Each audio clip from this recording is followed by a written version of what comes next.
Hello everyone and welcome. A few months ago I started a new series on human energy. We said that a human is made of body, mind, and a spirit. Therefore we must have physical energy, mental energy, and spiritual energy. We released also a video on physical energy and another one on mental energy. Today we will talk about the spiritual energy. Spirit. Where is it? Nobody can see it and nobody can touch it. That's why it's very hard for people to understand the spirit and spiritual energy. While the body activities can be expressed with physical energy, the mind activities can be expressed with the mental energy. The spiritual energy is very difficult to express because people don't see the spirit and cannot touch it. Some people believe in it. Actually, you can feel it through practice. There's a lot of myth about the spirit. Some religions teach it as God created higher part of our being. However, when they explain it in a language that's very difficult for an average person to understand. It's simply because the spirit cannot be seen or touched. Even non-religious people believe the spirit exists. Some of them believe that it's their connection to the higher universe. Whether you're religious or non-religious, that's not important. What's important is that everybody believes that the spirit exists. We also will believe that the body or mind at one point may disappear. However, many questions remain about the spirit. What happens to it? Where is it? How does it go on? For our purpose, let's assume the common definition. The spirit is our connection to the higher being. Whether this is being a God or a universe or a Buddha or anything else you want. What is important is that we believe it's out there. Whether you have faith in it or you just simply believe it. Just like you believe there is a God or there is a Buddha, there is a universe, we believe there is a spirit. And it's out there and each one of us has one. While an average person cannot see or hear the spirit, we can actually feel spiritual energy when we're having spiritual experiences. Religious people feel it when they're having a prayer. Other people feel it when they're connecting with the universe. I personally feel it when I'm walking alone in the forest or when I'm connecting with the lights of the stars and the moon. To me, I feel it most when I'm really in silence, when I'm meditating. Observe the setting and surrounding of any house of prayer, no matter what religion you are considering. It resembles to a great deal a meditation setting.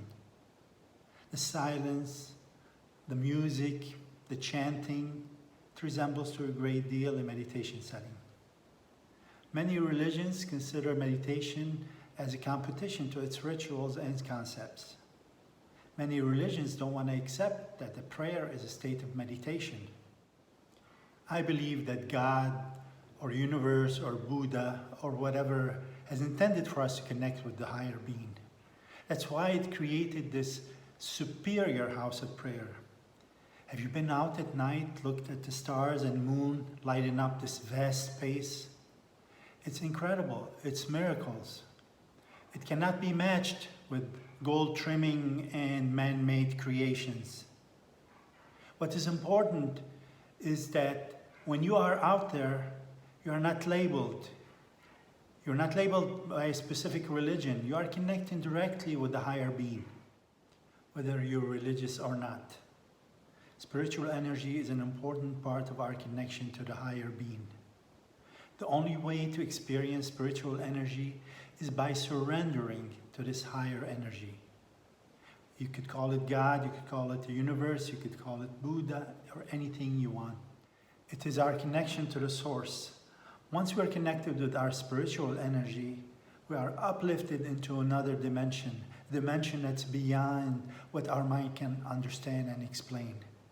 At that level, there's no need for logic. You simply have to surrender to that energy and experience it to simply feel connected. What can we do to stimulate and experience spiritual energy? We can begin by activating our physical and mental energies. By keeping those energies open, balanced, and flowing, it makes it much easier to connect with our spiritual energy. People ask me, is it even possible to connect physical, mental, and spiritual energies? I say, yes, it's very possible. Some life experiences can help us connect these energies. Love, for an example. Love can be an experience that connects the physical, mental, and spiritual energies. Osho says that love at the physical level can be sex. At the mental level can be the common love that humans define. At the spiritual level, love can be a prayer. That's why I tell people that love is a spiritual experience and it can reach a spiritual level. Well, while it can stay at the physical level or at the mental level, the spiritual level is beyond the explanation. It's very hard at that level to explain what love is all about. Some people have experienced it. Have you? Just like spiritual energy, true love is very hard to express in words. For spiritual energy, you need to surrender to that energy. Don't use your mind, don't try to make sense out of it.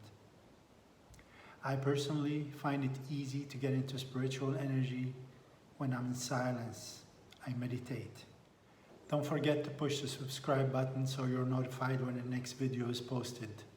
I have included in the description section a link to my channel. It includes other meditations and related topics. Thank you for watching.